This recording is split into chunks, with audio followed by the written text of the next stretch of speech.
اللهم يا رفيع الدرجات اللهم يا رفيع الدرجات Allah. Imam Jalal baga jelaskeun libasu taqwa teh al amalus sholih, horeng pakaian teh patali jeung akhlak jeung pagawean anu soleh, pagawean anu sesuai jeung aturan Allah Subhanahu wa taala. Ya jelema ginding jasa make sapari luar biasa bagusna beut ti luhur kahandap manin necis seragam disebut berem lain, disebut hidung lain, disebut koneng lain, putih lain. Wah, ieu mah PNS hebat. Di dieu na make kenong gede luar biasa. Wah, sapatuna ge herang bisa pake ngaca. Dek lempang nage kudu ditiupan ku hadamna besi aya kokotor. Fu teu meunangnya nama aya kokotor. Tapi ternyata pakaian lu sakitu bagus teh terbuat tina Wall England. Udah ngaput nage geus teh sembarangan, kudu nu ngaput nage di Jakarta bila perlu di Singapura. Teu beunang sembarangan ngaput nage lantaran ieu mah pan pejabat tinggi ti gubernur kaluhur menteri embu make pakaian raradutan cara urang, tapi ternyata horenganan sebatas pakaian doang. Salat henteu, puasa henteu, maling terus. Nah iya kadang jelema make pakaian bagus amalna goreng, eta teh min jumlah kitu make pakaian sataranjang kata jelema kos kitu. Pakaian bagus tapi teu ibadah ka Gusti Allah, eta teh sataranjang hakikatna mah. Tapi jelema pake pakaian biasa bae, kadang-kadang meuli lagi di mingguan dirinya bari ngaji. Aju kurang duit lagi ngahutang ke minggu hareup dibayarna. Aju minggu hareup pohoan terus bae teh dibayar. Tapi nyana salat, ieu pakaian sederhana tetapi nyana amal soleh. Eta istimewa. Masya Allah. Geus amalus soleh, sumtul hasan. Kalakuan nu bagus eta jadi pakaian ka urang. Mantap. Urang ulah ngadenge seremna baheula serem. Namun ditelaah kuari urang Inggris setelah Afgan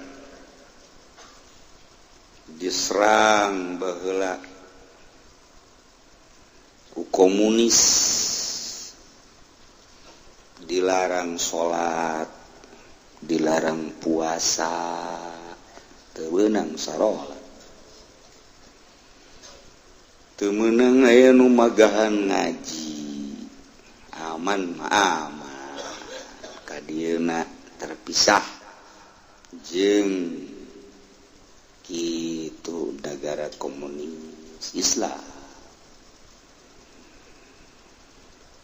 Ngan di jero keamanan teh teu meunang bergerak ngayakeun ajaran-ajaran Al-Qur'an. Teu beunang, salat teu beunang. Akibatna kabelah dieuna eueuh nu salat, sebab asal salat tembak di dinya ke. Asal salat tembak, asal salat tembak. Akhirna salat di imah. Salat di imah tetep bae. Asal keselidik tembak otomatis kan nu salat eueuh nu ngaji eueuh. Agama mah Islam. Maka terus sampai ka ayeuna nagarana 100% Islam, cuman masjid eueuh nu salat eueuh. Negara Imam Bukhari di ditu, negara Bahauddin An-Naqsabandi, negara Alauddin An-Naqsabandi, orang mun macaan sejarahna kutubul aulia ya di ditu. Tapi peribadatan terbatas, kakarak setahun iyalah dipersilahkan untuk mengembangkan agama setelah presiden nu ayeuna rada loyog kana agama. Jadi kos kitu tah kaya. Entak lamun dibandingkeun jeung di urang jauh. prak kurang sejarah pantes sekarang itu gak sebab orai baheula diturunkeun di ditu orai muka orang mapan itu mah incuna orai teh berarti kan muka orang mah incuna nu di ditu pusat Masya Allah. Kanjeng Nabi Adam diinstruksikan ku Gusti Allah titah neangan Siti Hawa kesulitan neangan jalan-jalan munajat ka Gusti Allah. Setelah munajat turun malaikat Jibril nuduhkeun jalan untuk menuju Jiddah. Didinya terus Kangjeng Nabi Adam teh neangan Siti Hawa nati Jiddah teh terus berangkat mengarah ke Mekah. Ternyata ku Gusti Allah dipertemukan di Arafah. Waduh, luar biasa bungahna Kangjeng Nabi Adam kapanggih jeung istri tercinta. Manusia sadunya kakarak dua nu pasini kontrakan nu pasini tanah lantaran nganduan tamahnya di dunia teh Masya Allah ablag-ablagan canaya sasah tidinya lempang Kangjeng Nabi Adam jeung Siti Hawa ka Musdalifah. Di Musdalifah didinya cicing di Musdalifah terus berangkat ka Mina didinya lah Kangjeng Nabi Adam neuleuh ka jasad Siti Hawa teu make pakaian sabenang-benang acan itu kene Siti Hawa neuleuh ka Kangjeng Nabi Adam gubal gabel. Siti Hawa ka eta naon nu ngagabel ulah loba omong eta ge naon anu nyengir.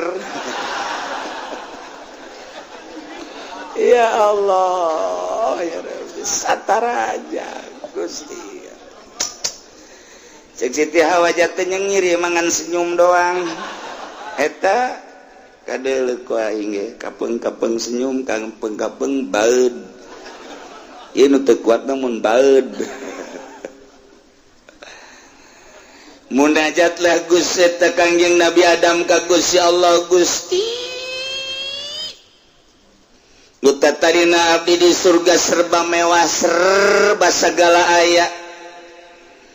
Kulantaran abdi ditundung ku Gusti ai pangampura mah geus aya sabada abdi ngadoa Rabbana zalamna anfusana wa illam taghfir lana wa tarhamna lanakunanna minal khasirin. Abdi teh ayeuna geus dihampura ayeuna geus aya di bumi abdi duaan tah ayeuna abdi manyuhunkeun petunjuk ka Gusti.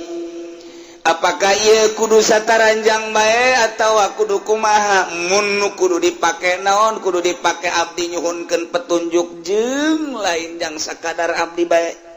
Lantaran isuk pageto meureunanan anakan Gusti abdi nyuhunkeun aturan-aturan. Numantak hei Adam kaulah pangeran anu leuh nyaho ka anjeun ulah kudu loba omong Adam Hawa lantaran lamun kumaneh direnung turuna maneh di sorga ka bumi pangeus dicaritakeun ku kaula nu agung.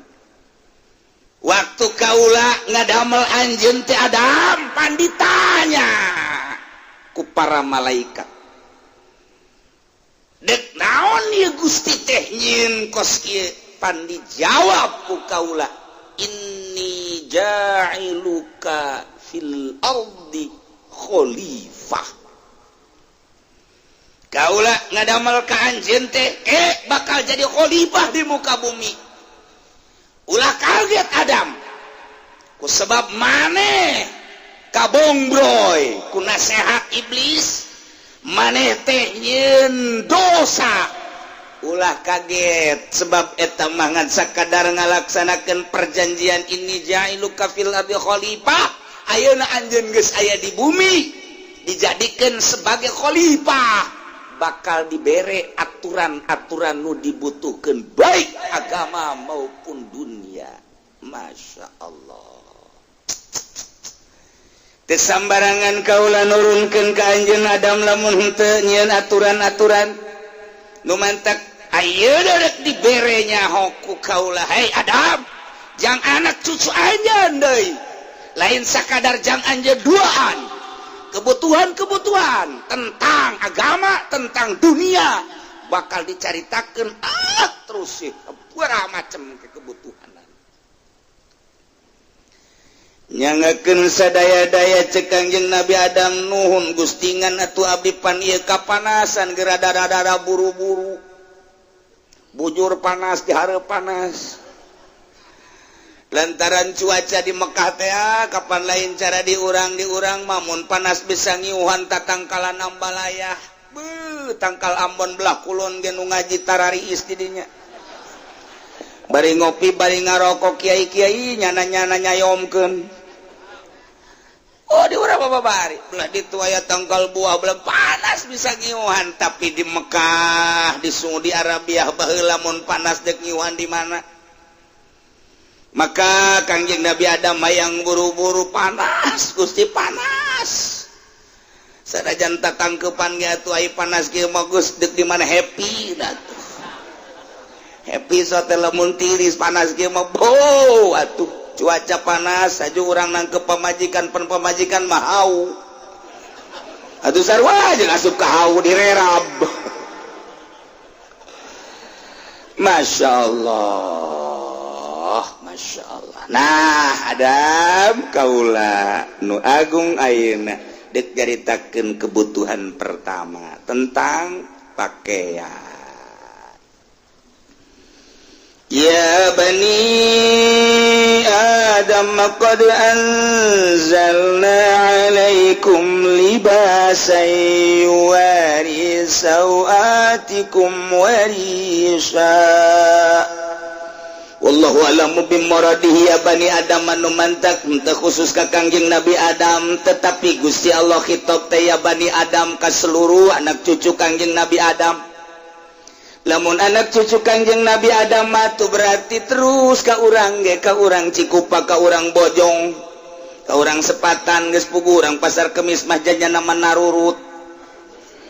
Teu kudu dicaritakeun di Pasar Kemis mah kadang-kadang nurutna oper. Nah iya ya bani Adam, hei anak cucu Adam. Qad anzalna alaikum libas. Nyata jelas yakin kaula lu agung geus nurunkeun ka anjeun kabehan wahai anak Adam libasan anggoan pakaian. Gusti Allah tega bahasakeunana qad anzalna make anzalna mah kapan inzal inzal mah kapan turun. Mantak ditafsiranku Imam Jalal di anzalna teh bimana khalaqnahu majaz berarti lantaran inzal makan turun di langit berarti lamun ieu teu make majaz anak Adam cak Gusti Allah qad anzalna kaula nyata geus turunkeun wadimor ti luhur kahandap. Wah hambalayah wadimor geus turunkeun atlas gajah depak. Wah hambalaya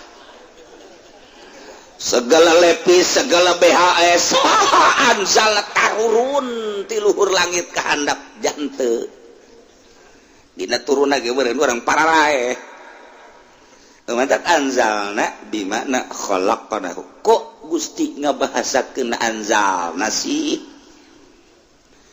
Panai anzalna manurunkeun bentukna kadeul inzal biasana hujan dipakekeun kanurunkeun hujan anzalna ieu ge sarua artina cek Gusti Allah kaula bakal nyieun pakaian teh nu disababan ku hujan mimiti kaula nurunkeun hujan tina cai hujan ambalayah di bumi teh bakal jarara di segala jajadian ti mimiti teki jukut jeung sajabana datang katangkal anu gede bakal jarara di tina jajadian nu disababan ku hujan teh angke bakal aya jajadian anu bisa dipake njieun pakaian buktina kapas jeung berbagai deui kitu tatangkalan nu bisa dijieun pakaian di antara nu paling istimewa adalah kapuk kapas. Di urang mah lain kapuk kapas aya ge kapuk anu luhur teh tangkalna naon tangarana rangdu eta ge bisa ku urang di alaan haju dijejal-jejalkeun jadi anggal jadi kasur tiis geunaheun jasangan sing hade tadi jerona sok aju tarareas kana hulu tah kapuk kapas waduh luar biasa produksi dijadikeunlah kapuk tersebut benang tina benang dijadikeunna tenunan jadilah wadimur. Waduh jadi polekat, gajah duduk, gajah depak, gajah lari. Wah, can aya cenah kejieun atuh kusia. Terus kebelah dieuna waduh dimodif-modif baheula aya samping Maulana segala. Kebelah dieuna terus samping teh uluh kegala BHS Al Jupri. Terus Al-Hidayah wari deui aya deui Tamer macem-macem. Wah iyalah disababan ku hujan berarti mencek tukang ngaji memajaz min itlaqis sabab wa iradatil musabbab. Jadi berarti majaz sabab tina hujan bakal ngajadikeun nu disababan ku hujan berbagai tatangkalan. Salah satu kebutuhan manusia cai tina unsur opat. Sebab manusia teh adalah terbuat tina anasirul arba'ah hiji ardu, dua hawa, tilu ma'u, opat nar. Kebutuhan manusia teh sakitu hiji taneuh, nomor kadua hawa, nomor katilu na cai, nomor kaopat na seuneu. Eueuh bae nu hiji total adat jadi paeh. Napas geus hukak hingkak geus teu bisa ieu. Urang ngasupkeun hawa ka jero irung. Geus teu bisa dipencet di jero na pernapasan teh. Spendek obatnya ngarokok eta. Wah maksudnya mal kebal deui. Masya Allah geus teu bisa menghirup oksigen geus teh erek kitu keneh mun eueuh cai sebab kebutuhan awak urang cai. Orang tadi inuman atau enggak gitulah. Lumantak wahai anak cucu Adam kodan salanya takaula geus gadamel ka anjeun alaikum pikeun aranjeun kabehan libasan pakaian-pakaian anu disababan ku cai hujan tina cai hujan teh terus jararadi atawa engke bakal deuleu anjeun pertanian khusus libas ayuari sawatikum warisha pakaian teh dijelaskeun dina Al-Qur'an aya dua macam. Nomor kahiji libas ayuari sawatikum pakaian anu bakal nutupan kagorengan yakni aurat kubul jeung dubur. Nomor kaduana libasan warisha artina warisha teh ieu terbuat tina bulu-bulu anu bisa mayu tajamalu bihi minasia dipake ngaginding model wall dan lain sebagainya. cair hujan kene cair hujan turun ke tanah kemudian jarara dijukut dan lain sebagainya didaharlah ku binatang embe dan lain sebagainya orai di dalar embe sapi munding ontak jadi kuari ngegedean hewan dipotong dipencit maka ieu kulitna bisa dijadikan pakaian bulu bisa dijadikan pakaian bulu embe gembel bulu sapi bulu onta berbagai bulu bisa dijadikan ke uol gitu kene kulitna dibawa di Tangerang di Bogor di Cianjur di Sukabumi dibawa ke Garut dibawa ke Bandung jadinya diolah terus diolah diipis-ipis dina hiji kulit sapi bakal jadi 12 hiji kulit sapi teh bakal jadi 12 helai lamun embe mah bisa 2 baheula mah kuari mah dijadikeun hiji bae lantaran embe mah teu boga lapisan-lapisan diproduksilah di Garut diproduksilah di Bandung dibawa deui kuari dijualan di Picung jadi jaket eta produksi Garut eta lamun mah produksina bagus geunang dipakena hargana murah terjangkau oleh rakyat pasar Kemis tapi lamun jang keluar negeri mah ipis ongkos lawon bae mahal tambah jutaan eta mah ongkos lawon biasa bae eta mah dirahasiakeun ngajual naga lantaran moal kabeulieun ku urang Cikupama kecuali pasar Kemis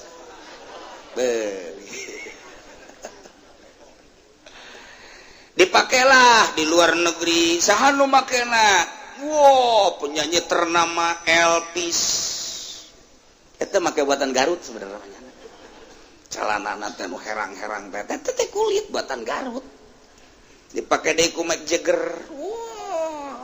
eta teh kulit buatan Garut sebenarnya mah gitu dipakai deui ku Al Jarreau kulit buatan Bandung eta sebenarnya sia seserian heran aing mah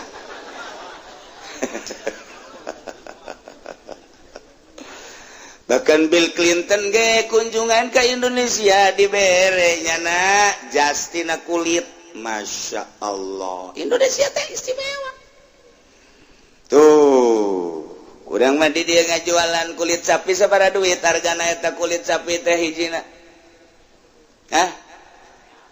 hijina sabaraha hiji salembar gede bisa henteu mangsa 100.000 henteu 100.000 lah ke 100 beheulana ulah sok murah-murah loba tukang kulit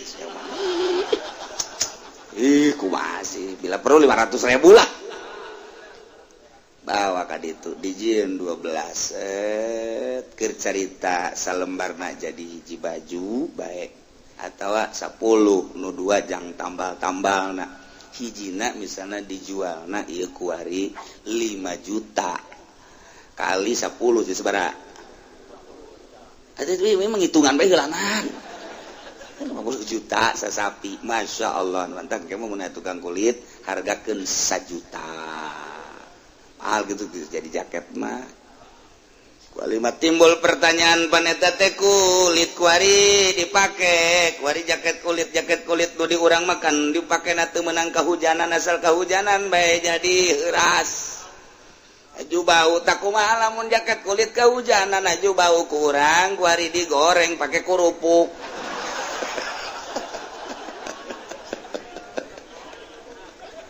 jak kulit pada tadi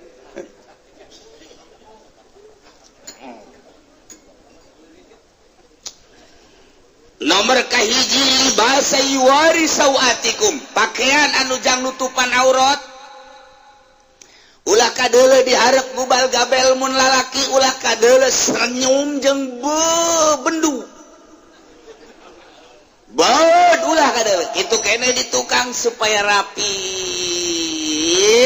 libasa yuwari sawatikum nomor kahiji nomor kedua libasa warisa di samping warisawatikum teh ditambahan ku ginding make potongan nu rapi terbuat tina lawon nu bagus supaya kadeleuna sergap Nah dua macam nomor kahiji jang nutupan kagorengan yakni aurat nomor kedua supaya tambah rapi dinding warisa asalnya waris mah bulu manuk tapi itu dimaksud nama ieu mayu tajammalu bihi minasyab bajas deui bae walibasut taqwa zalika khair walibasut taqwa ari pakaian takwa teh eta zalika khair eta pakaian anu luar biasa bagusna di antara dua pakaian nu hiji pakaian anu jang nutupan sauatikum nomor kedua pakaian anu jang ngaginding-ginding nah di antara nu dua walibasut taqwa pakaian takwa nujang kadeleuna ku Gusti Allah rapi kadele ku makhluk rapi pakai nutupan aurat eta teh zalika khair berarti libasut taqwa jatuhna kanu pertama naon libasa yuwari sauatikum pakaian nu pakai nutupan aurat iya pakaian anu khair bagus cek sawareh malibasut taqwa teh pakaian-pakaian anu paranti ibadah ka Gusti Allah dipake salat ka Gusti Allah dipake berjamaah ka Gusti Allah jang berjamaah salat berjamaah perkumpulan pengajian dan lain sebagainya etalah libasut taqwa etalah zalika khair nomor kaduana nomor katiluna libasut taqwa teh pakaian-pakaian paranti takwa ka Gusti Allah pakaian paranti perang pakaian-pakaian perang termasuk tameng-tameng perang ieu libasut taqwa dibandingkeun jeung pakaian-pakaian nu dipake sehari-hari ieu pakaian perang nu paling istimewa zalika khair.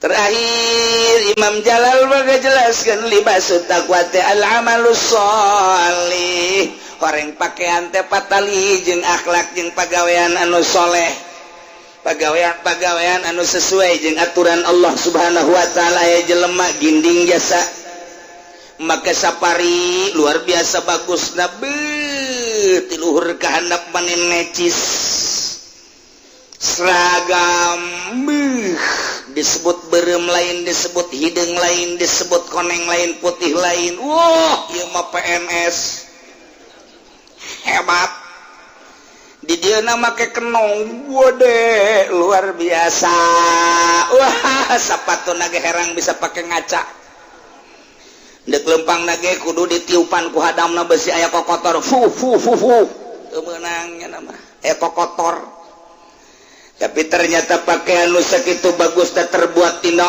wall England wadah ngaput nage geus teh sembarangan kudu nu ngaput nage di Jakarta bila perlu di Singapura teu beunang sembarangan ngaput nage lantaran ieu mah pan pejabat tinggi ti gubernur kaluhur menteri embu make pakaian raradutan cara urang tapi ternyata horenganan sebatas pakaian doang salat henteu puasa henteu maling terus nah iya kadang jelema make pakaian bagus amal lo goreng eta teh min jumlah kitu make pakaian sataranjang teh jelema kos kitu pakaian bagus tapi teu ibadah ka Gusti Allah eta teh sataranjang hakikatna mah tapi jelema pake pakaian biasa bae kadang-kadang meuli lagi di mingguan dirinya bari ngaji aja kurang duit lagi ngahutang ke minggu hareup dibayarna aja minggu hareup pohoan terus bae teh dibayar tapi nyana salat ieu pakaian sederhana tetapi nyana amal soleh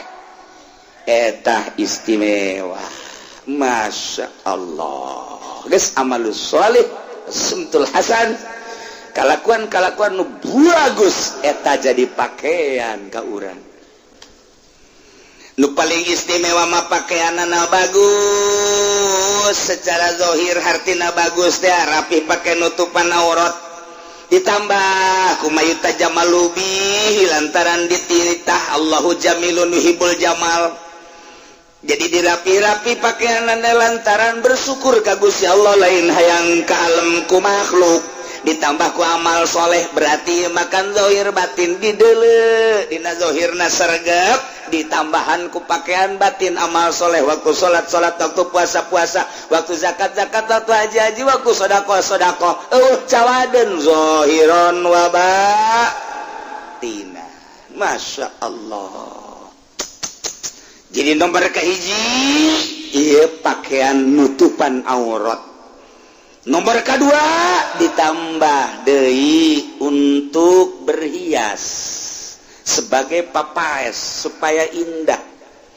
Kadeleuna disesuaikan lamun nu kuru ulah make nomor ceting. Sok aya awale kuru jasa awake tinggal tulang maka pakaianna merecet jasa. Aduh calanana anu nyitak teh itu kene bajuna Masya Allah nya jangkungnya kuru maka pakaianana merecet ya mamun aya buah tinggal diajul bae ku nyana. Eta karana teu necis. Jadi berarti kudu rada digambringan saeutik. Geus kadel rapi. Nuneuleuna salakina jadi indah. Ede jelema lintung Masya Allah susuna geus segede ember. Wow, gede jasa bujurna pohar jasa giblek. Waduh make pakaianna gua gedean atuh ieu mah sarua jeung barongsai. Ya Allah, teu saraga. Jadi dirapi-rapi ku wae potongan kieu ku potongan kieu potongan ieu teh supaya sinergis antara suami jeung istri. Karena mun di imah neuleuh pamajikan rapi, kan moal ka mana salakina ai keur di imah mah.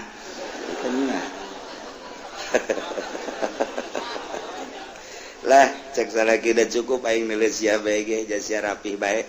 Geus teu kudu neangan ka mana deui geus rapi kadeleuna aing mah ngeunaheun neuleuh sia tuh. Aju salaki nage kan rapi becak pamajikanana aduh asana pangkasepna kakak di dunia. Kakak mah sanajan hideung tapi herang kakak mah kadeleuna. Ya pun sinergis kan nyambung suami istri Masya Allah. Ngeunaheun dititah urang kitu teh. Pakailah sarua jeung pakaian untuk menutupi aurat. Di samping itu tambahlah dengan keindahan-keindahan supaya di imah tangga ngeunaheun saling memandang. Ieu teh khususna ka Kangjeng Nabi Adam jeung Siti Hawa, umumna jang anak cucu Adam jeung Siti Hawa.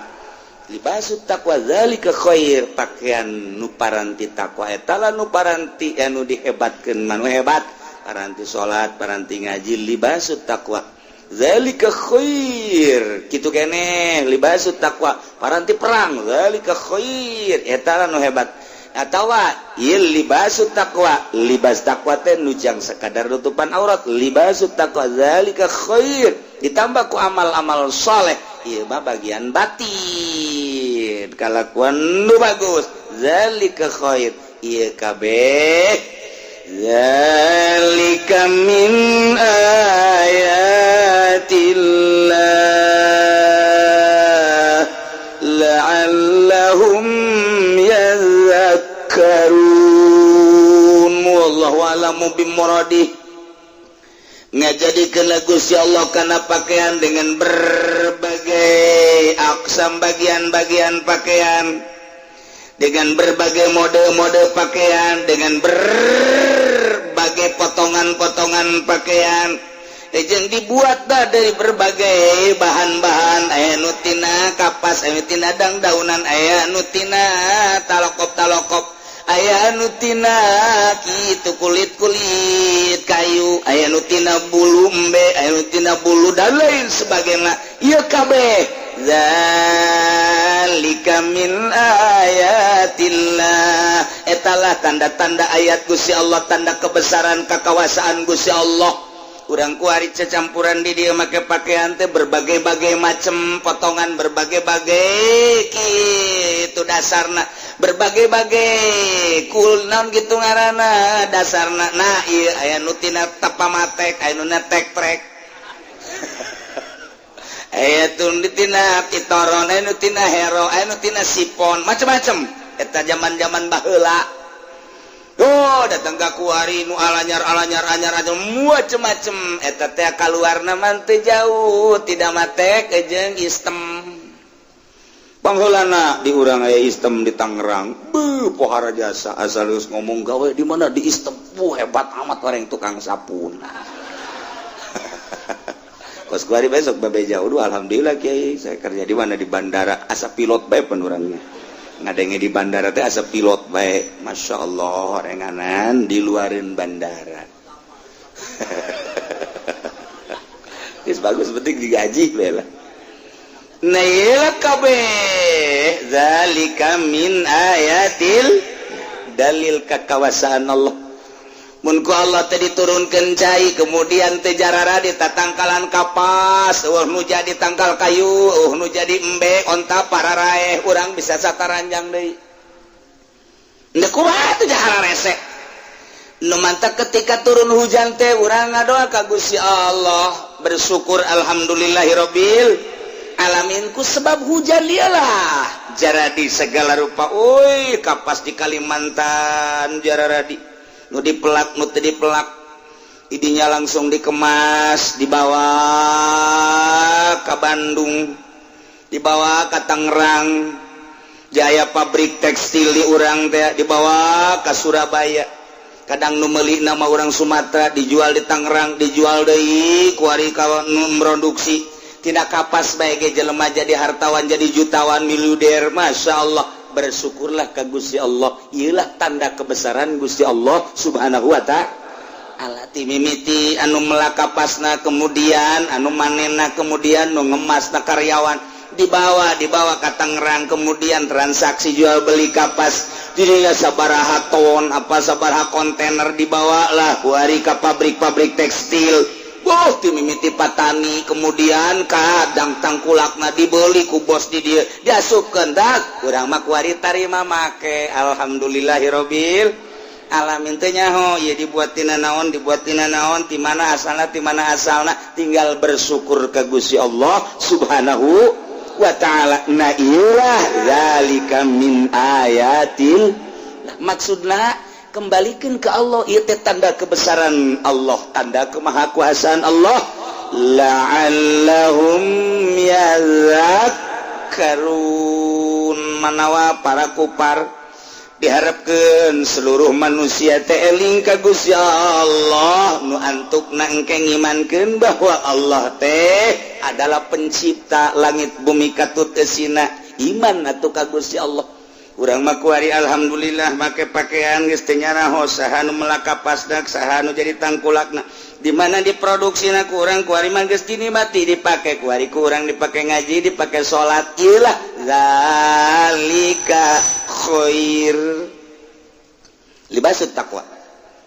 Tapi batur coba nu sagedengeun urang beuh make pakaianna mararahal tapi teu iman ka Gusti Allah nyana agamana Konghucu nyana Buddha nyana Hindu nyana Protestan Kristen Katolik dan lain sebagainya tah geus dibere nyaho ku Gusti Allah awas ieu teh tanda kebesaran Allah la'allahum yazak ingat sia ka aing cek Allah Idia ya tipat cek ahli ma'ani ma'ai tadi di luhurna qad anzalna alaikum khitab tapi di dia kunaon la'allahum gaib la'allakum yazakkarun endahan la'allahum yazakkarun bagian ilmu ma'ani ta mangarana iltifat panjang kurang mun dibahas. Jangan anu ngaralti mah ngaji geus ngaji johar makrun ngaji ukudul juman pasti para raham tama mun teu poho. Ayeuna teu ngaji mah atuh badak ngaji tafsir ngaji hadis teu mondok geus ulah diharapkeun beres. Nu mondok ke kacaletot bae. Oh mun teu mondok mah mantak wawanianan budak sakola ngahartikeun Quran wawanianan. Eta bahasa model khitab, bahasa model majaz, bahasa model kinayah. Deuk kumaha ngahartikeunana, degungkeun habak jelema kos kitu. Mondok heula sia. Ngartikeun Quran mah. Eta bahasa-bahasa kitu. aju naon maksudna wal iltifat wa nah ieu iltifat teh kos kumaha nah engke naon rahasiana ieu teh kahararesen aya majaz teh aya majaz mursal aya majaz isyarah kemudian dirinya aya alaqah aya korena nggih deuk ngamajazkeun teh teu sambarangan kemudian ngamaksud ngamajazkeun teh naon eta Gusti Allah didinya masyaallah aju di dieu teh aya bahasa kinayah engke aya bahasa iltifat eta kumaha kos karitu mun teu mondok aya nu mondok ti leuletik Haji Pendi di kampung pondok tapi teu ngaji bodoh terus-terusan mati orok datang ka paeh bakal di pondok bae nya nama ya bani adam la yaftinannakum syaitan kama akhraja abawaykum minal jannah ya Muhammad cek Gusti Allah nu mantak didongeng-dongeng ge ieu para rasul para nabi timimiti bapa moyang urang dikisahkeun ku Gusti Allah dina Al-Qur'an engke bakal panjang luar biasa kadituna kabelah dieuna engke bakal aya dongeng Kangjeng Nabi Idris, ke Kangjeng Nabi Nuh, ke Kangjeng Nabi Hud, ke Kangjeng Nabi Daud, ke Kangjeng Nabi Lut, terus kebelah dieuna Kangjeng Nabi Sulaiman.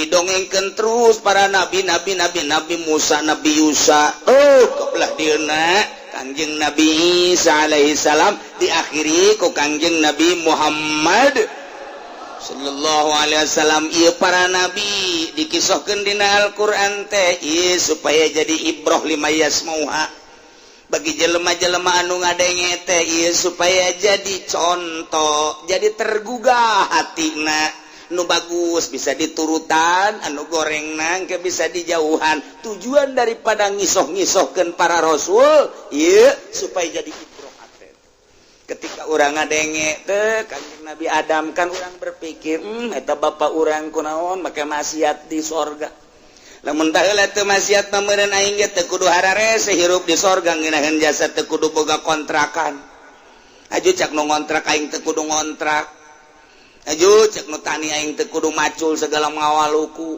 aju cak tu nu di kantor meureun aing ge lah meureun teh berpikir kadinya ulah ngomong gitu lantaran Gusti Allah geus ngajelaskeun inni ja'iluka fil ardi khalifah tinggal eta memang kesalahan Kangjeng Nabi Adam kurang kuari dijadikeun ibro cacak-cacak Kangjeng Nabi Adam salah mah tetep bae ditundung ku Gusti Allah komo aing tak kuduna kitu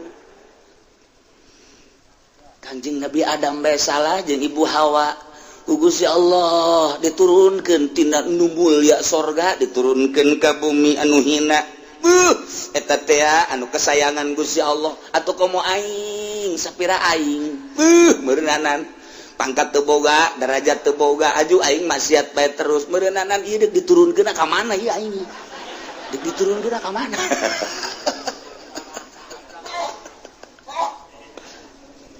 Dubatak ditambahan deui cek Gusti Allah ya bani Adam wahai anak cucu Kanjeng Nabi Adam la yaftinannakumus syaitan sing hade ulah kagoda ku fitnah-fitnah setan derek sebab setan geus ngancam cak setan teh Iyo Adam jeung Hawa ge kuai kagoda cak setan. Digoda sia kuai urang Cikupa. Aing kumpul di Citra.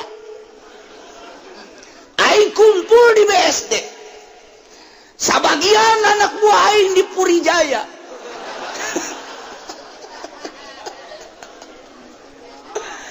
Pokoknya aing wal mundur cak setan ku aing sia digoda dek di mana bae posisi sia anu dagang asongan ku aing bakal digoda anu dagang lapak ku aing bakal digoda lo dagang karung ku aing bakal di karungan pokoknya ku aing digoda kabeh cak setan ulah sabat ka dia aya bapana bae ge jeung ibuna ku aing bisa komo sia ku aing bakal digoda nu jadi ustad nu jadi kiai ti Tarasub Golkar setan blonnya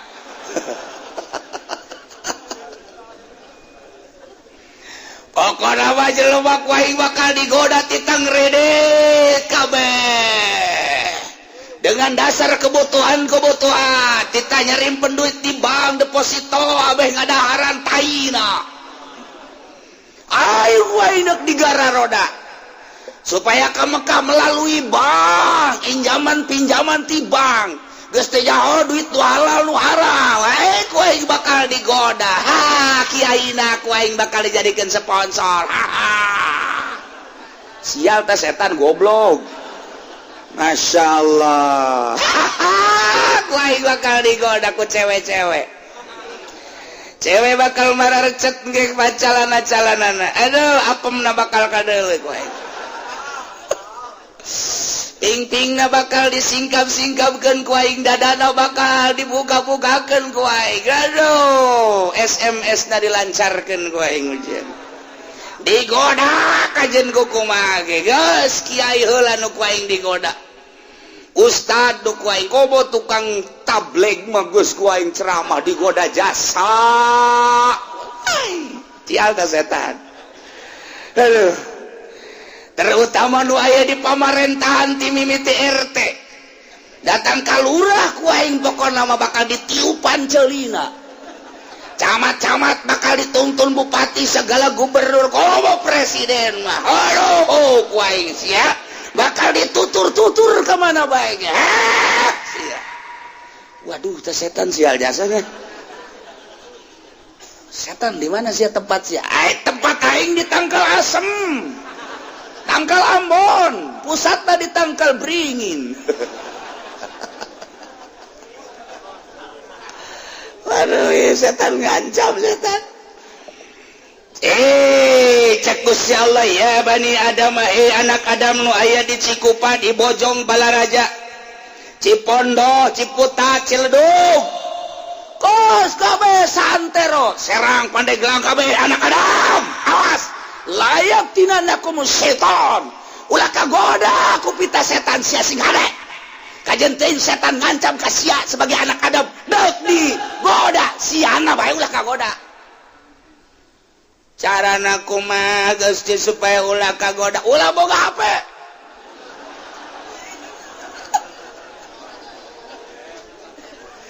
aja pendig hideung aduh boga 5 aing HP aduh naon deui Gusti supaya ulah kagoda ku setan ulah boga TP waduh berat naon deui Gusti supaya ulah kagoda ku setan sing hade cek Gusti Allah ya ke heula dihareup bakal dicaritakeun godaan-godaan setan ieu mah nomor kahiji sing ada ulah kagoda ku pita-pita setan ulah kagoda ku rayuan-rayuan maut setan kama akhraja abawaikum minal jannah sakumaha setan ngaluarkeun bapa moyang anjeun di sorga kulantaran digoda ku setan ulah seperti bapa moyang anjeun nu digoda ku setan sing ada setan lantaran setan tepan baheula yanzi'u anhum libasahum liuriyahum sawatihima barang Kangjeng Nabi Adam jeung Siti Hawa digoda ku setan teh kapan arucutan pakaianana teh daekeun nempel di Kangjeng Nabi Adam lantaran Kangjeng Nabi Adam ditundung dek diturunkeun ka bumi libasahum pakaianana liuriyahum supaya katembong gogorengna dasar tangkorak setan nu ngagodana akhirna atuh katembong liuriyahum sawatihima kokotor kagorengan anu aya di Kangjeng Nabi Adam jeung Siti Hawa teh katembong ku ariku gara-gara setan sebab setan ma innahu yarakum huwa wa qabiluhu min haitsu la tarawnahum nya nama setan kapan neleken ka urang ngagoda nangeunah dek dihareup dek digigir dek ditukang dek diluhur dek dihandap dek urang keur hudang dek urang keur hees nya nama yarakum huwa wa qabiluhu setan maneuleuk ka urang jeung kanca-kanca setan balad-balad setan anak buah setan komplotan setan urang mah teu neuleuh ka pannyana nyana maneuleuk ka urang tapi urang mah min haitsu la tarawnahum tina tempat urang teu neuleuh ka setan ayu setan maneuleuk ka urang ngagodana ngeunaheun jasa urang mah teu neuleuh ka setan deuk kumaha nangkisna lantaran urang boga besi teu bisa ditangkiskeun ka setan sebab setan teu kadeuleu urang boga cimande teu bisa ditangkiskeun lantaran teu kadeuleu urang boga silat karate dan lain sebagainya teu bisa ditangkis kuno koskara itu lantaran setan teu kadeuleu ayeuna neuleukeun ka urang innahu yarakum huwa wa qabiluh nya nama neuleukeun bae ka urang kuari ge aya tadi dia sia teh ucing ngomong-ngomongkeun aing bae cak setan aing deuk pindah ka belah kenca deket-deketan aja pendi wah ini ditiupan matana supaya nundutan eta setan dokos gitu sial jata setan nyana neuleukeun bae ke belah kulon ke belah wetan ke belah kaler mana ieu anu ngaji ku aing deuk digoda ucina keur nyaritakeun setan nyana seuseureun cak setan teh kajen tetep cenah ku aing digoda bae ku ari geus mulai anu ngaluarkeun HP lantaran sasada itu aya belah kulon aya janggian jeung jahe blon teh budak ceritakeun setan aya oge aduh siap Masya Allah geus dicaritakeun awas cek Gusti Allah kade setan ngancam bakal mitnah bakal ngagoda bakal nganasehatan ka anak cucu Adam cak Allah awas la yaftinannakumus syaitan awas ulah terulang kembali ala tattabi'uhu fataftan ulah nuturkeun ajakan setan maneh bakal kapitnah lantaran urang dijanjikeun lamun urang bersih bakal balik deui ka tempat semula yane surga sakumaha Kangjeng Nabi Adam geus dijanjikeun Adam maneh turun engke maneh di mana-mana balik ka akhirat maneh sepi tina dosa balik deui ka tempat anu asal lain jang maneh bae Adam anak cucu anjeun ge urang mana bae sadunya datang ke akhir zaman ketika manehanana balik bersih tina dosa barali ka tempat semula ka sorga bejakeun ka anak cucu anjeun Adam nu mantak ieu urang teh dijanjikeun ku Gusti Allah sanajan Gusti Allah nurunkeun bapa moyang urang ka dunia ya ne ka taneuh ka bumi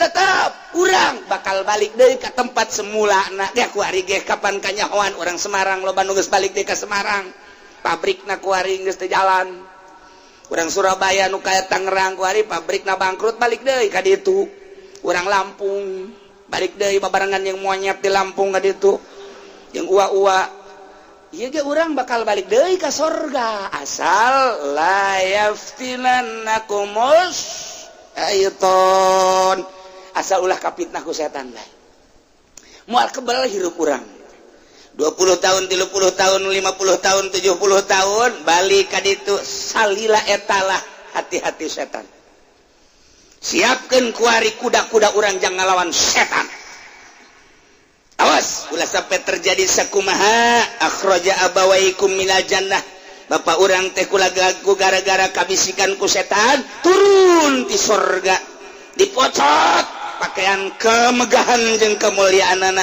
teu mah kesah lai acan atupan ngeulaeun setan mainnahu yarakum wa qabilu nya nama ka urang ngagodana neuleukeun deuk dihareup deuk ditukang deuk digigir deuk diluhur deuk dihandap deuk kumaha bae carana kubahanyana bae min haitsu la tarawnahum dina tempat anu urang mah teu neuleuh ka setan lamun urang bisa neuleuh ka setan urang jogol we unggal poe dogol unggal poe geus ngasah bedog urang sia ku aing gerak adieu setan teu nyaho ye golok gelut jeung setan eleh urang golok bae di kieu-kieu kunaon eta setan teu kadeuleu lilatofati ajsadihim lantaran lembutnya nama jasadna ku Gusti diciptakeunana tina seuneu moal kacekel seuneu sebab teka cekal kadang-kadang maka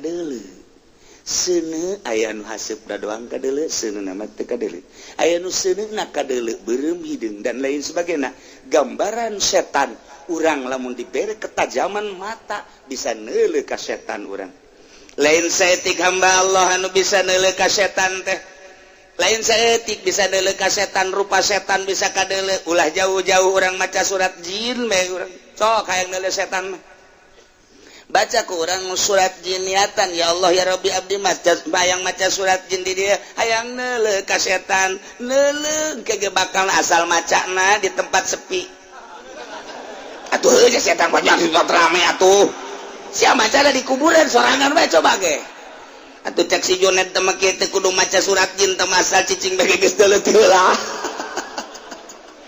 di masjid sia sorangan maca surat jin teh kudu tamat bakal aya geus dibuktikan sama aku sababaraha urang ai kiai ulah nanyaing orang batur baheula di dieu keur zaman kula leutik kana aya santri teu percaya ka surah almarhum Abah baca coba ge surat jin Gusya penta aya ta santri dibaca ku nyana menta abdi mah hayang neuleuleungeun baheula ulah kudu kabel gedeg leungeun we can tamat-tamat acan leungeun datang wow nyana kieu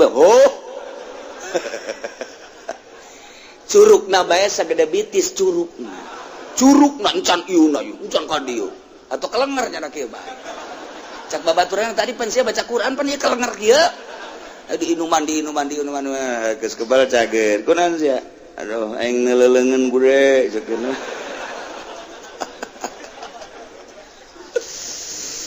aya lamun urang boga wiridan Tuan Syekh Abdul Qadir tah aya Tuan Syekh Abdul Qadir boga wiridan paranti neuleuh jin kula ge can pernah diwirid-wirid besi neuleuh ya waduh dia kaditu aya teh set cek Tuan Syekh Abdul Qadir asal geus datang kadinya pasti jasa buktikan baca sekian mun dibaca ku urang teh mulai aya mimiti tariris awal Quran tiris amat ya awak untuk kebal ayah tertrek non woi ada apa sama incu nama salah kalau udah datang aing teu butuh incu nu gede datang jelema dibere wiridan mencet ieu wirid salamere guruna lain guru mencet mah biasa kan dibere wiridan paranti neuleuh jin atuh begitu dipencet tuh kala luar setan mah lulus setan deui dibere neuleuh lantaran urang bisa neuleuh ka haseup bisa neuleuh ka seuneu berbagai warna seuneu kadeuleuh jin ge sarua setan ge asal urangna dibere ketajaman penglihatan aya wiridanana ulah nu borangan mah kejar didinya sia ulah geus kodo mah boro-boro maca surat jin maca alif lam mim ge geus haya karasana asal penting me dibaca maca yasin mah maca yasin a'udzubillahi minasyaitonir rajim bismillahirrahmanirrahim jam 2 macana yasin wal qur'anil hakim innaka laminal mursalin ala siratin ala siratim mustaqim tanzilal aziz sadaqallah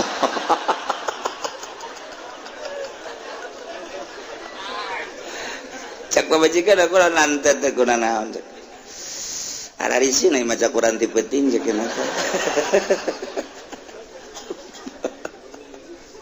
Masya Allah iya awadami alwani matawan taya rupa setan teh tuh mantak sing ade Masya Allah urang bisa deuleuh ka setan bisa deuleuh ka jin lamun urang dibere kecerdasan dibere penglihatan nu tajam mata teh aya nu asli pembawaan pribadina aya nu memang melalui wirid-wirid ayat-ayat suci Al-Qur'anul Karim atau melalui hizib-hizib atau melalui wiridan-wiridan ti guru hayang nempo ka nagara jin atau aya dia nagara jin teh ka hiji ieu teh aya dua dimensi di urang teh nagara urang ieu nagara jin ge di dieu keneh disingkapkeun ku wiridan eta urang aya di nagara jin aya uranglah di dia kerengan urang lamun asup ka nagara jin teu kadale di alam nu ieu tah lamun urang teu boga kuncina tuh terus di ditu urang boga wiridan asup ka alam jin haji teu boga kuncina tuh terus di alam jin terus gitu mantak Bung Karno istimewa kunaon lantaran manehana mawauh jeung raja jin bisa asup ka nagara jin masyaallah tah urang mun nyaritakeun ilmu Bung Karno emang kumaha nu mantak Bung Karno mah dibere sasalaman jeung raja jin cak raja jin ieu cincin pake ku maneh ieu lamun deuk berjuang nyaan mantak cincinna dipake ku Bung Karno kamari dibikeun ka kula ieu buktina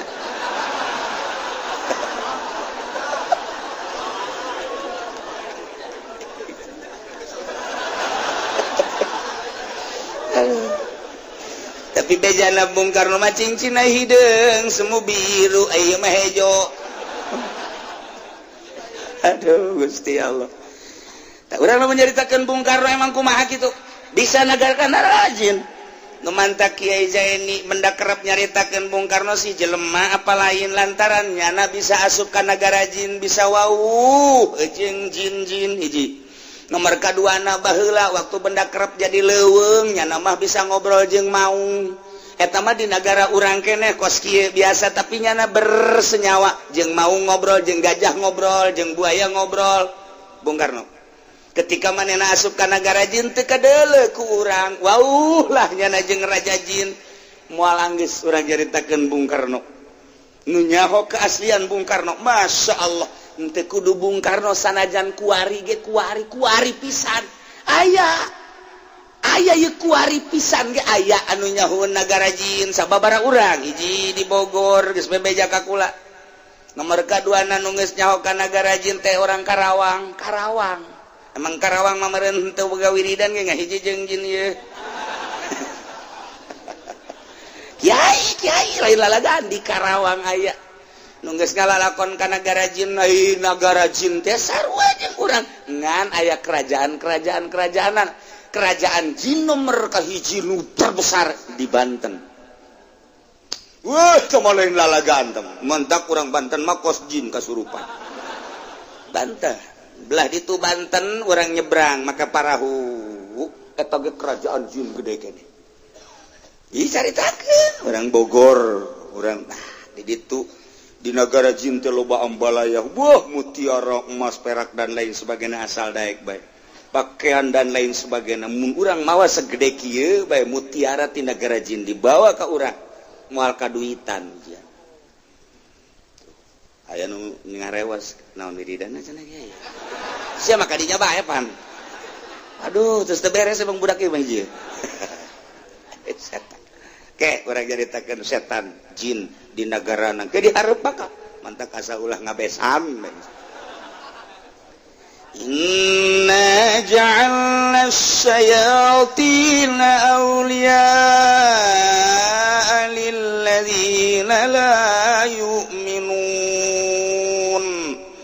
wallahu a'lamu bimuradi cek Gusti Allah sanyana kaula nu agung ngajadikeun ka para syaitan teh sebagai kanca-kanca sebagai babaturan sebagai kroni-kronina kasa lilladzina la yu'minun kajelema teu arariman Katolik teu iman ka Allah Protestan kafir pokona mah Yahudi Nasrani kitu kene bangsa budak Konghucu dan lain sebagainya iyalah jelema nu teu iman ka Gusti Allah kronikna syaiton kuari lamun lain ajakan setan Yahudi jamual kuari lamun lain ajakan setan Nasrani Amerika jamual urang geus nyaho sabenerna mah eta teh keur kasurupan setan ngan di urang na deui nyana ngahijina jeung para setan-setan jadi aya kedua komplotan di urang teh aya nu sok maca Quran bae nu iman ka Gusti Allah aya nu teu iman ka Gusti Allah ngahijina jeung setan sabenerna mah hate teh merontak ngan kulantaran di luhurna lolobana ngahijina jeung setan sedengkeun jadi kroni urang mah teu daya teu upaya kasimpulanana setan ngagoda ka makhluk nu hirup anak cucu Adam nyana ngahiji jeung para kroni-kronina nu jadi kronina ialah jelema-jelema nu teu iman ka Gusti Allah, teu iman ka Kangjeng Rasulullah, teu iman ka Al-Qur'anul Karim, asal aya kafir eta kroni setan. Yahudi kroni setan, Nasrani kroni setan. Kajen ngomong lembah lembut ujung-ujungna kajen kuku mage tetap ngajerumuskeun bae kitu bae. Walan tardu ankal yahudu walan nasara hatta tattabi'a millatahum. Yahudi jeung Nasrani mah datang ka irah ge moal ridaeun ka urang sehingga urang nuturkeun nyana sebab nyana karoni setan. Ke gera diharap ke sababor hayat deui bakal dicaritakeun tempat-tempat setan jeung di mana nyana cicing-cicingna buah luar biasa. Kaki haji mungkin nyana cicing di sorban. Wah, kabupati meureun dikenongna. Macem-macem ke setan teh jeung ke bakalna aya anti-antina kudu dibacaan naon ieu setan sebab kadang-kadang aya jelema kasurupan. Sebab jelema teh kasurupan sakumaha setan nyurup ka oray tiba heulana setan teh nyurup datang ka kuari sok nyurup ka makhluk-makhluk asup nyana kadinya dipencet ku urang dibacaan ayat kursi Bismillahirrahmanirrahim Allahu la ilaha illa huwal hayyul qayyum la ta'khudhuhu sinatun wa la naum la ta'khudhuhu sinatun wa la naum la ta'khudhuhu sinatun wa la naum pencetkeun urang set bisa sial ta setan bacaan lu bisa kos gitu mah itu kiai kaisinan mentak ulah sapencet-pencet nak setan leuwih pinter tibatan urang kudu make antina tanya kiai kok bisa kos gitu tadi puasaan sapencet-pencetna atuh aya setan mapan puasa bae nya mariaboh tanatek si ade ieulah Quran gajelaskeun kajeun jang batur ba ulah dibejaan jang urang bae sadarkan diri orang, hati orang, pikiran orang bahwa cak Al-Quran inna ja'alna syayatina awliya lilladzina la yu'minun. Saenyana kaula nu agung maha pencipta geus gajadikeun ka setan-setan sebagai kanca, sebagai kroni, balad, babaturan, sobat, nyobatna lilladzina la yu'minun ka jelema nu teu arariman. Asa jelema teu iman ka Allah ya ane kafir, sobat setan. Sing hade jeung jelema eta. Tuh kan setan mulai aya wa idza fa'alu wallahu a'lam. A'udzu billahi minasy syaithanir rajim. Bismillahirrahmanirrahim.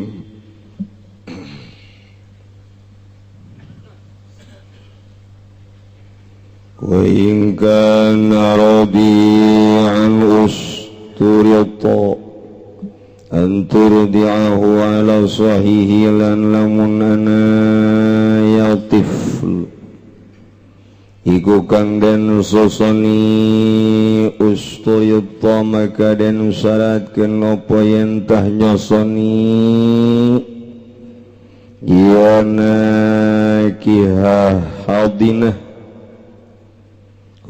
ing tifli ala sahihi munggu kau sahih in kamulat maka lamun sampurnana kisatun obawadon kang kurang tuliqat atawa dan tolak apaman kuhatun wadon kang den tikah obalat maka ngurus iyana kisah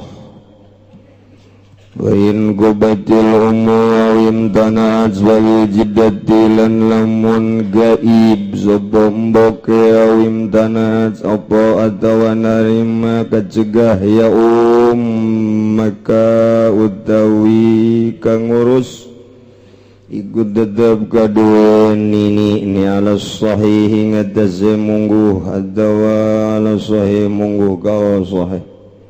Hadza kulluhu fi ghairi mumayyizin utawi ikila iki mazkur sakabeh hadza iku tetep ing dalem liyane wong kang pinter wal mumayyizu ini taraka abawahu lan utawi bocah kang pinter iku lamun narima pisah sapa biang rorone yang mumayyiz kana maka ana yang mumayyiz indaman yakhtara iku tetep ing dalam sanding wong kang milih yang mumayyiz minhuma saking karone abawa Pain kana biadihi majnunun au kufrun maka lamun ana iku tetep ing dalam salah suwijine garone abawa apa edan o kufrun atawa kufur awarikun atawa gaula o fiskun atawa fasik o nakahat atawa nikah biskun atawa fasik au nakahat atawa nikah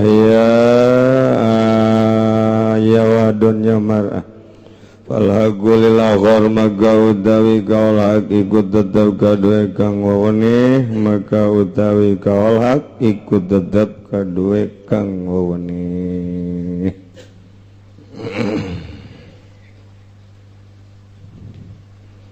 para jamaah kaum muslimin wal muslimat rahimakumullah. Alhamdulillahirabbil alamin. Kalayan kersaning Gusti alhamdulillah dina minggu akhir Syawal ieu urang bisa kumpul deui di Majlis Ta'lim Al-Istiqlaliyah ieu dina motif niat anu sami yakni thalabul ilmi sabada urang libur panjang sabulan ditambah sabulan deui jadi 2 bulan urang libur aya anu geus kakejat bae hayang ngaji kosunya ante kadeuleuna teh kitu aya anu bebeja bae kiai kula moal ngaji minggu ieu mah lantaran ngabesan aya keneh bae sakitu geus panjangna ge eta libur atuh kumaha sia bae teh kudu bebeja teh mah kos kitu ngizin-ngizin awak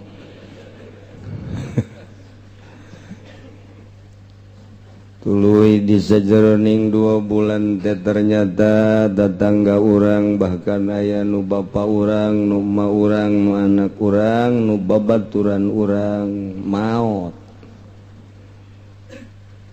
nu urang ge tinggal nungguan waktu doang urang doakeun bapa urang nu geus ti heula di heulaan urang emak urang nu geus ti heula di heulaan urang tu keneh anak urang dulur-dulur urang tatangga-tatangga urang kawauh-kawauh urang ahli-ahli majlis nu di dieu nu ninggalkeun urang ti heula salila 2 bulan kamari khususna umumna ti samemeh-samemehna urang doakeun mudah-mudahan ditetepkeun iman Islamna dihampura sakabeh dosana dilegakeun di kuburanana dicaangkeun di kuburanana ditempatkeun dina ridho jeung rahmat Allah dibere naimul qabri ku Gusti Allah bi barakati umil Quran al-Fatihah. Bismillahirrahmanirrahim. Alhamdulillahirabbil alamin. Arrahmanirrahim. Maliki yaumiddin. Iyyaka na'budu wa iyyaka nasta'in. Ihdinas shiratal mustaqim. Shiratal ladzina an'amta 'alaihim ghairil maghdubi 'alaihim waladdallin.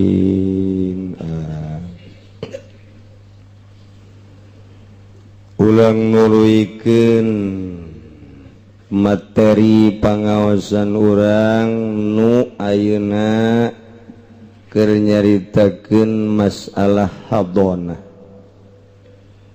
Masalah hadonah teh hartina pengurusan budak pengurusan jelema nu teu istiqlal dina ngurusan dirina hifzu malayastaqillu ngaraksa ngajaga ngurus ka jelema nu henteu mandiri dina kahirupanana imma budak keneh wa imma ilang akal lantaran tetap status manusia jadi kudu diurus khusus bab hadonah mah pengurusan dina urusan keluarga tetapi ngarembet geninganan mun geus eueuh nu ngurusan mah indung eueuh bapak kolot eueuh emak kolot eueuh mamang eueuh ua ge eueuh geus eueuh gabeh teh nu ngurusan ka mana atuh da eta panjelema nya dipikeun otomatis kudu dibikeun pengurusanana ka sahibul wilayah ialah pemerintah hendak nyeun pemerintahanana nu bener nu bisa ngurusan rakyat nu bisa ngurusan rangda-rangda terutama nu ngora lurah tama urusanan kemenang aya rangda-herang asal aya jahe perebut lurah jeung lurah hampir ditembak lurah nu hiji ku lurah nu hiji deui ngan untung lurah mah babaturanana jeung babinsa jeung binamas jadi kerjasama jeung polisi ge siap cek cenah aing nge-backing sia lurah asal aing bere hiji jadi kerjasama wae tungtungna mah tah eta kosid aman lurah aman ngamankeun nu kolot polisi ge aman jadi berengan di ge sarua bae jadi arah aman kabeh eta lah tipe negara nu bok-brok tipe negara anu sakit tipe negara anu kritis diimpus di ICU di negara orang modal kos itu mun ditanya kepinteranana pinter lurah teh luar biasa lantaran dokter Andes camat pinter tunggal leuwihan ti lurahnya nama ai bupati pan sakolana gede Walanda baheula teh ai gubernur atuh komo gubernur teh mah pan pimentrieun ai menteri geus teu kudu dicaritakeun menteri malanglang buana unggal negara presiden moal dipilih presiden mun teu pinter atuh negara acak-acakan kunaon eta tanyakeun deui ka presiden jeung ka lurah kunaon negara acak-acakan dipimpin kuno pinter berarti pinter teu ngajamin kana bener pinter teu ngajamin kana beres lamun teu bener pinter teu ngajamin kana ecreg lamun teu bener nu jelas negara orang dipimpin ku jelema palinter tapi teu bener iyalah negara orang keur gering keur diimpus negara orang teh waduh ngap-ngapan modar moal bahas-bahas semek sagedeung deui asana ieu tuh nya atuh kieu bae cenah kiai gua mah urang neangan pemimpin nu bodoh de nu pinter ge sakieu kudu bodoh atuh kudu nu kumaha atuh nu bener pokona mah saha atuh nu bener teh atuh kiai nu bener ya deui ai lain kiai saha atuh kiaina nu pas jadi presiden ya deui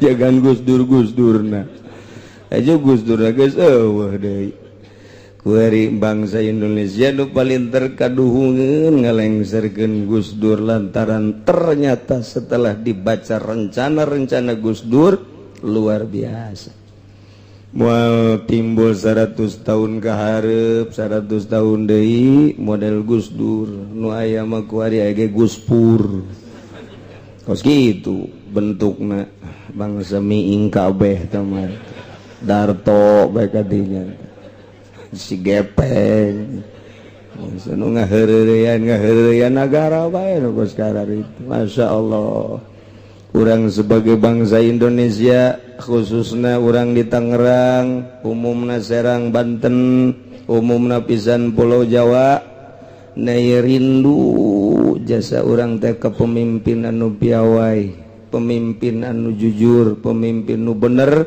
pemimpin anu bisa ngurusan rangda-rangda.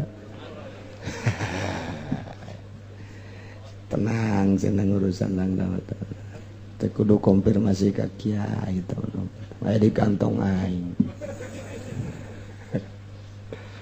Insyaallah nya tapi kajet aing teh urusannya dari kageja aya tulisanana di akhirat mah urang mah ulah miru puyeng ulah miru pusing urusan diri urang bae perbaiki perbuatan urang rapihan diri urang jujurkeun diri urang ulah waka mikiran negara urang mah kuari mah ieu ngurusan imah tangga bae nu kolot jeung nu ngora bae rapihan mantep geus sakitu.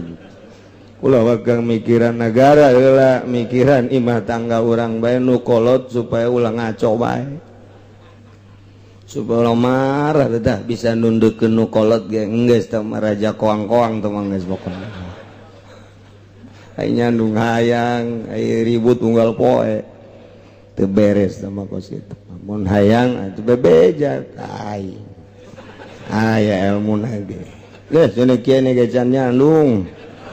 Can nyandung itu mah lain naon sieun doang sebenarnya. Aduh, masya Allah, masya Allah. Sabira wewe itu bapari sebenarnya mah nyandung mah. Asal urang tas gilir bae memeh asup marah. Ya gitu potol. Nu kolot mah jadi marah. Kapiheulaan ban ku urang marah.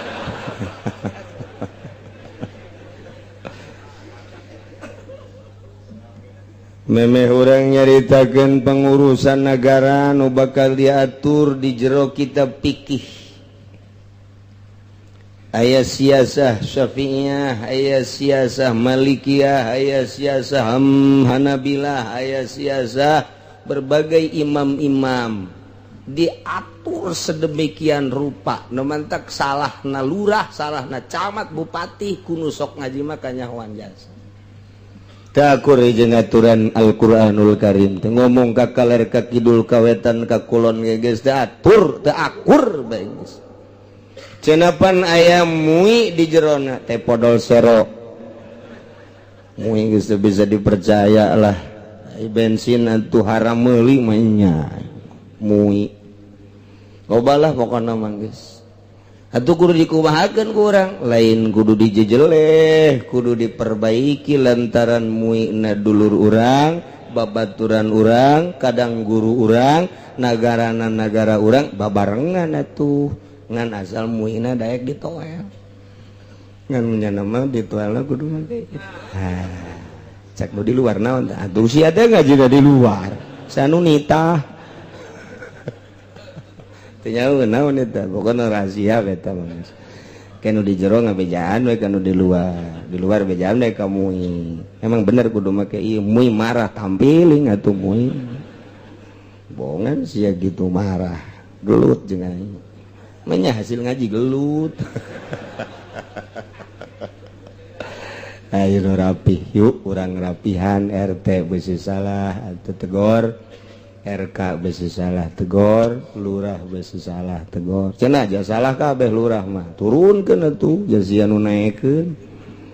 Baheulana pan dibere duit, jadi kuari itu bisa nurunkeun. Tah eta nu beratna kos. Duh, masyaallah sekali deui. Jadi memeh urang nyaritakeun pengurusan negara, urang nyaritakeun pengurusan tentang keluarga. Dina masalah hadona syarat anu ngurusna aya 8. Nomor kahiji nu ngurusan budak teh adalah huriyah pangkat merdeka.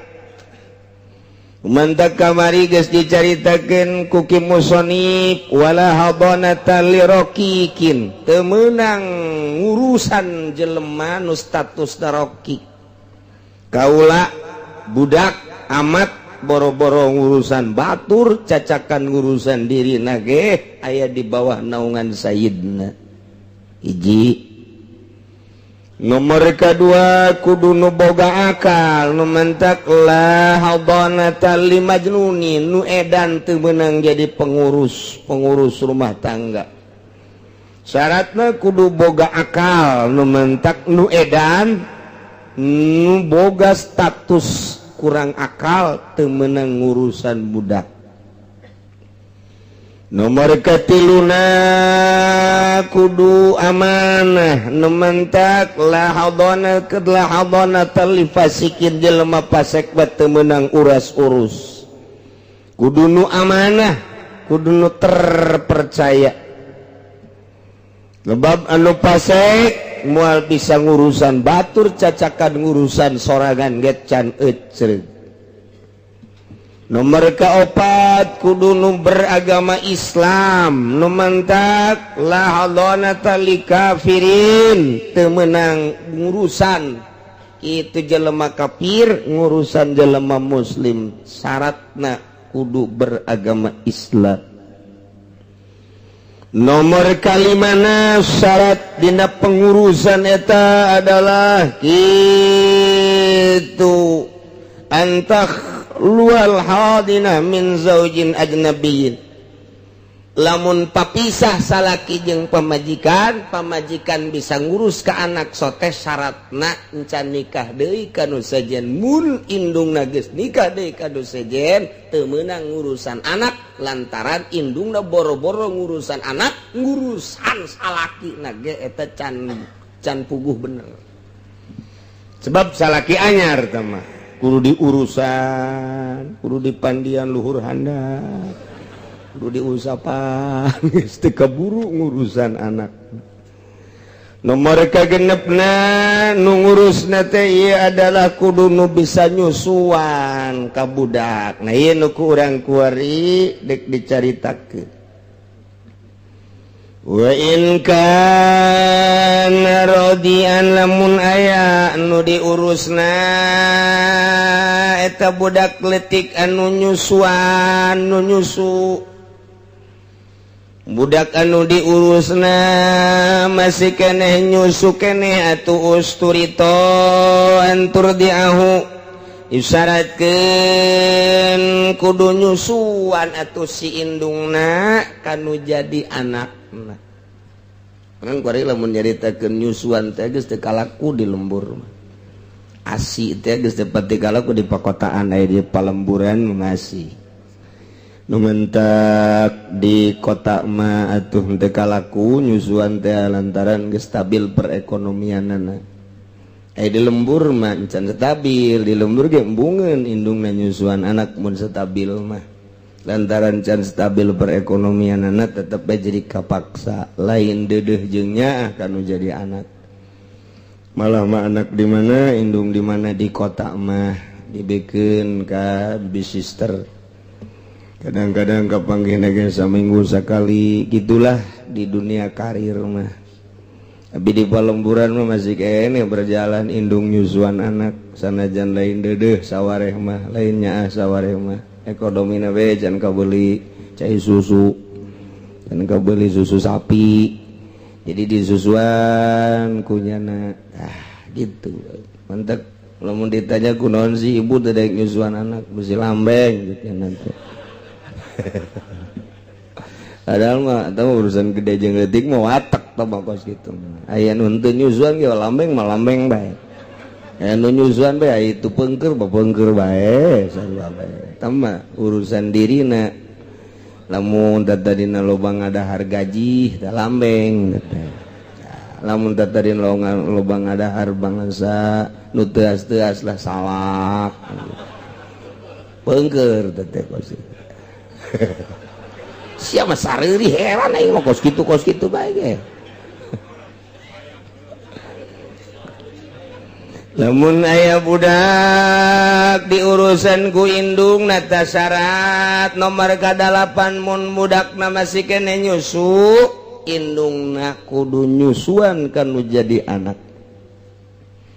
Lamun geus teu daekeun nyusuan indungna teu daekeun nyusuan padahal masih kene nyusu nah ieu kudu dioper teu meunang di urusanku indungna samajan nyana indungna embung nyusuan atuh kan terbengkalai budak teh jangan deui saha anu sok nyusuan jadi berarti dikulikeun nyusuanana cara di Arab kulikeun ta eta teh kos kitu teh supaya rapi aturan imah tangga teh supaya benar-benar budak teh ngarasa diurus kudu jadi indung supaya benar-benar budak teh ngarasa aya dina naungan indung tah eta mun budak masih keneh nyusu maka indungna disyaratkeun kudu daek nyusuan kudu nyusuan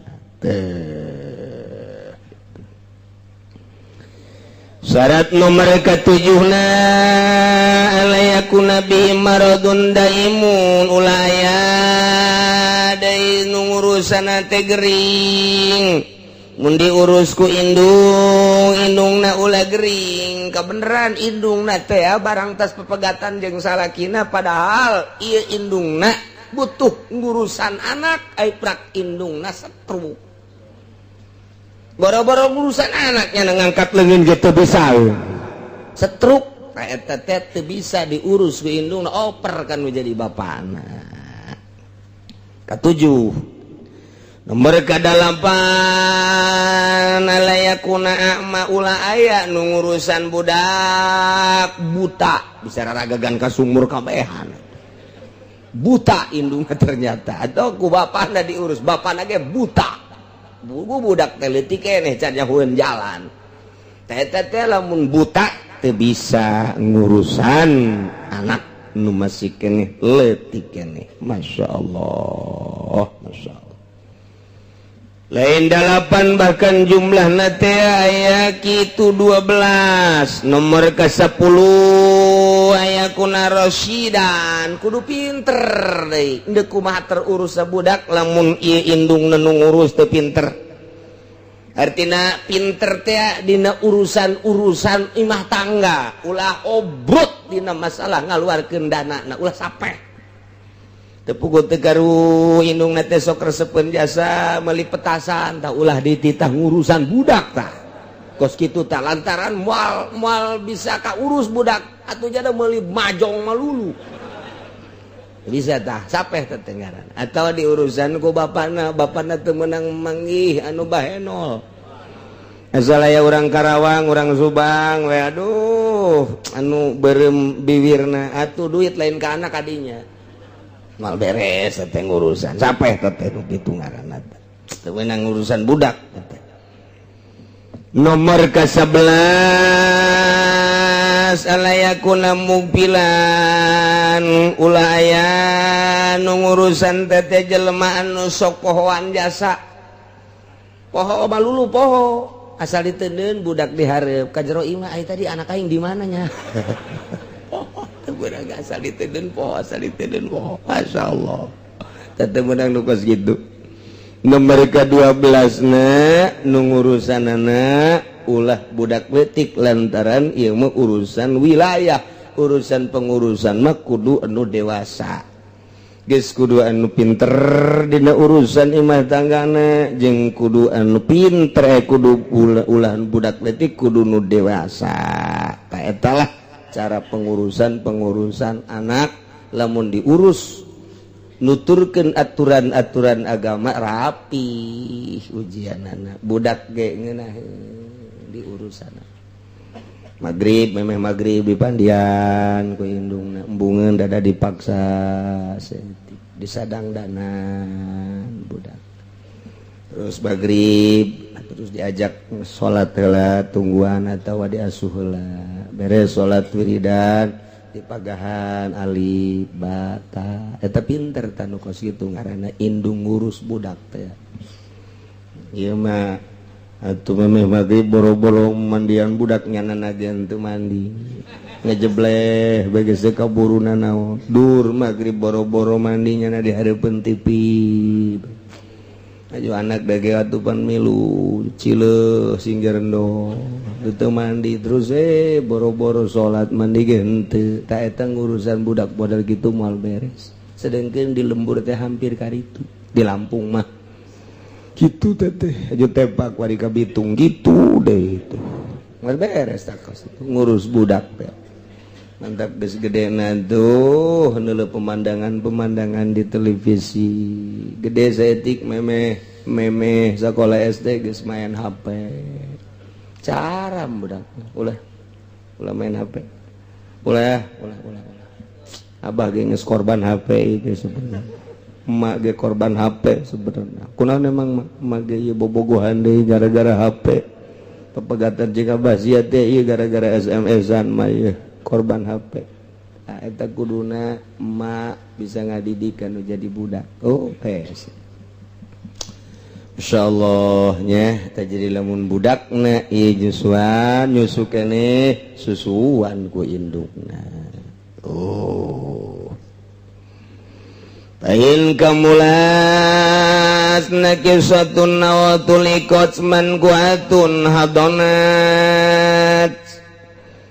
awewe anu henteu memenuhi persyaratan nu kitu ngaranna eta awewe nakisoh syarat pengurusan teh tadi teh kudu anu Islam agamana kemudian kuari indungna kafiroh berarti statusna nakisoh kuari kumaha lamun kakurangan tersebut jadi sampurna andai kata indung anu kafir nu teu meunang urusan budak teh kuari asup Islam ta indung nu asup Islam teh kuari mah jadi sampurna nu tadina kafir kuari jadi muslimah ta eta mah jadi kembali meunang urusan atawa syaratna teh tadi kudu ulah nu pasek awewe pasikoh teu meunang urusan anak tak kuari maka sampurnaanana terjadi terhadap awewe anu pasikoh yakni kuari awewe tobat tina pasekna ta eta kuari meunang urusan lantaran kuari mah geus teu pasek atawa tadina awewe teh dan dibawa ke grogol barang diimpus di grogol di opnam saminggu balik teh seserian deui normal deui kuari mah kanu tadina teu meunang urusan anak kuari barang dibawa ke grogol cager berarti sampurna bisa ngurusan deui atawa tadina awet rokikoh yakni kaula yakni amat teu meunang urusan anak teu meunang urusan boro-boro ngurusan anak dirina ge aya di bawah naungan sayidna kuari nyana diperdekakeun ku sayidna jadi statusna huruf merdeka sampurna berarti setelah kuari jadi awe sempurna meunang nyana ngurusan anak awewe pepegatan jeung salakina sedengkeun boga anak leutik keneh ta eta teh diurusna teh ieu adalah ku salah sahijina mun nyusuan atuh mun nyusu keneh kabeneran indungna nyusu aya cai susuan ku indungna salila encan nikah barang indungna nikah deui teu meunang urusan budak lantaran moal kaurus eta budak sebab kuari boga urusan nu leuwih gede urusanna tibatan budak leuwih gede tah urusanna tibatan budak dah jadi ngurusan salaki tah ayeuna mah awewe anu tadi kawin deui teh teu meunang ngurusan anak meunang 2 bulan ditolak deui ku salaki nu anyar jadi berarti kuari mah geus ditolak statusnya sampurna kuari bisa ngurusan budak deui tuh nya tah cek ajengan musanipain kana main kamulat mun sampurna awewe anu aya kekurangan nu tadina teu meunang urusan budak aw tulikot atawa geus ditolak deui awe anu tadina ditikah usalaki anu anyar kuari ditolak eta habonat meunang urusan deui pain gobatil wallahu a'lam bissawab